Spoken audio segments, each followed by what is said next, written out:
Lo pernah gak ngebayangin seorang aktor yang lagi di puncak karir, tampan berbakat, udah dikenal seluruh India, tiba-tiba ngerasa kayak udah cukup, kayak mau nyerah?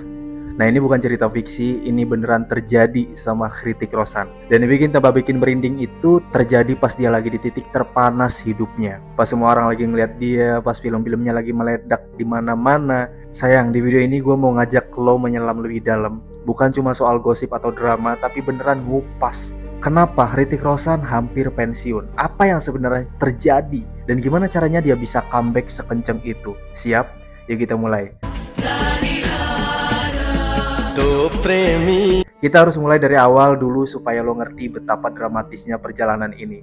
Tahun 2000 film Kahona Pyar Hai, Hrithik muncul perdana dan boom, India langsung gila. Bukan lebay, tapi beneran dia dapat 2 Filmfare Award sekaligus di debut pertamanya. Sesuatu yang belum pernah terjadi sebelumnya. Bayangin ya, lo baru pertama kali muncul di depan kamera secara profesional, langsung disebut generasi berikutnya dari Shah Rukh Khan. Terus tahun 2000 itu, dia langsung nonstop. Vija, Mission Kashmir, Kabhi Khushi Kabhie Gham. Di 2001, semua laris, semua sukses. Gua mau lo bayangin kondisi dia waktu itu. Masih muda, tampan, luar biasa berbakat, keluarga film, dan terkenal mendadak dalam hitungan bulan. Kayak semua impian terwujud sekaligus. Tapi disinilah ceritanya mulai berbelok. Setelah sukses besar, Hrithik mulai milih film yang kurang beruntung.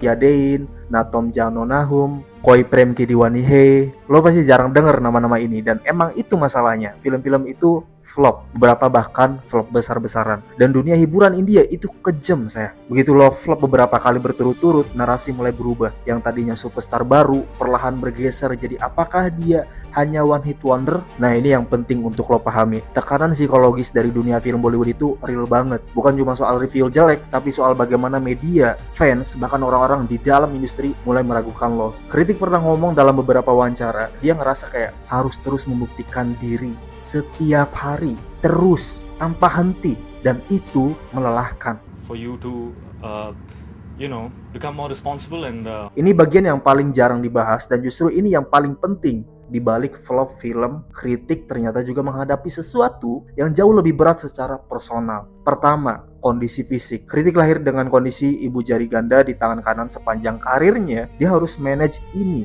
dan ada momen di mana kondisi fisiknya mempengaruhi kemampuannya bekerja secara optimal. Kedua, dan ini yang banyak orang belum tahu, Hrithik secara terbuka mengakui bahwa dia berjuang dengan kegagapan bicara sejak kecil. Stuttering, dia harus latihan keras dan terapi panjang untuk bisa bicara dengan lancar seperti yang lo lihat sekarang. Ketiga, ada periode di mana hubungan pribadinya mulai retak. Rumor beredar, media mulai mengaitkan namanya dengan berbagai kontroversi. Dan di atas semua itu, beban menjaga nama keluarga Roshan. Keluarga yang udah puluhan tahun di industri film. Lo kira tekanan dari satu sisi aja udah berat. Bayangin dari semua sisi sekaligus. Disinilah titik paling kritis itu muncul. Hrithik sendiri dalam wawancara yang jujur pernah bilang bahwa ada momen di mana dia serius mempertimbangkan untuk berhenti. Bukan cuma istirahat, tapi berhenti total. I know.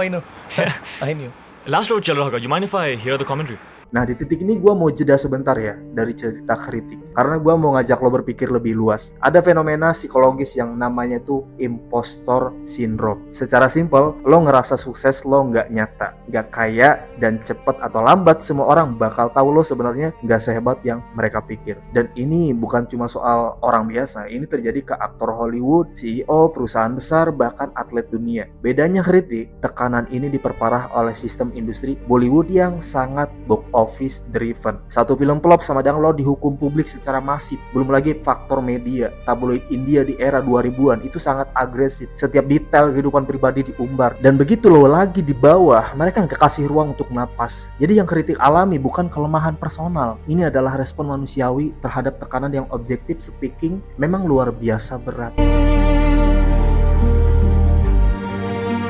Oke, sekarang kita masuk ke bagian yang bikin gue suka banget cerita ini. Karena comebacknya Hrithik bukan soal keberuntungan, bukan soal nemu skrip bagus secara kebetulan. Ini soal keputusan. Pertama, dia memilih untuk radikal dalam transformasi fisik. Sebelum Chris di 2006, Hrithik benar-benar mengubah tubuhnya. Bukan sekedar diet biasa ya, tapi program latihan yang ekstrim dan terstruktur. Dan hasilnya, orang India belum pernah lihat body segitu di Bollywood. Bagus banget. Tapi yang lebih penting dari fisik, dia transformasi mindset. dia mulai lebih selektif. Dia nggak lagi menerima semua tawaran. Dia mulai nanya apakah film ini beneran sesuai dengan apa yang gua mau sampaikan sebagai aktor. Dan pilihan itu, Chris, bukan film biasa. Itu superhero Bollywood pertama yang beneran masif. Dan kritik mengeksekusinya dengan sempurna. 2006, Chris meledak banget. India kembali jatuh cinta. Tapi tunggu, ini belum selesai. Kalau Chris adalah kebangkitan pertama, maka Doom 2 yang juga tahun 2006 adalah konfirmasi. Kritik main sebagai villain di Doom 2. Dan guys, dia mencuri seluruh film itu dari protagonisnya sendiri. Bayangkan seberapa kuat performance-nya. Terus 2008, Judah Akbar, film period epic yang punya standar produksi luar biasa. Kritik dapat film for Best Actor untuk ini. 2011, Jindagi Na Milegi Dobara. Salah satu film paling dicintai generasi milenial India. Dan ini film yang menunjukin range acting. Bukan cuma acting hero, tapi aktor yang biasa deliver emosi kompleks. 2014, Bang Bang, Bang Bang ya, pure blockbuster action. 2019, War, film dengan opening weekend terbesar dalam sejarah Bollywood waktu itu. Dan 2024, Fighter, dia balik lagi, masih kenceng. Pola apa yang lo lihat? Setiap beberapa tahun, dia memperbarui dirinya. Dia nggak pernah berhenti berkembang. चलो तुम्हें जम्मू घुमाती हूँ। क्यों तुम्हारा एक्स यहाँ से था? नहीं।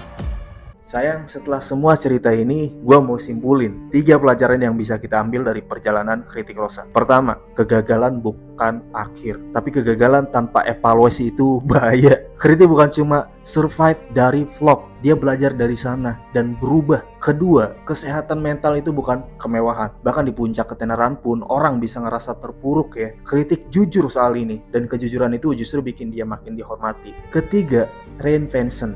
Itu bukan pengkhianatan pada diri sendiri. Hrithik selalu berubah secara fisik, pilihan film, cara bercerita, dan setiap perubahan itu justru memperkuat identitasnya, bukan melemahkan.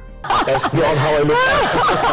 Without your clothes, you don't look like this. Jadi, kenapa Hrithik Roshan hampir pensiun di puncak karirnya? Bukan karena dia lemah, bukan karena dia nggak berbakat, tetapi karena tekanan yang dia hadapi itu real, manusiawi, dan sistemik. Yang bikin dia berbeda adalah pilihan untuk tetap berdiri dan terus bergerak. Kalau lo suka video kayak gini, analis mendalam soal industri Bollywood yang biasanya cuma kelihatan dari luar ya, subscribe sekarang juga, karena masih banyak cerita yang mau gua kupas bareng lo. Dan tinggalin komentar menurut lo film Hrithik mana nih yang paling underrated.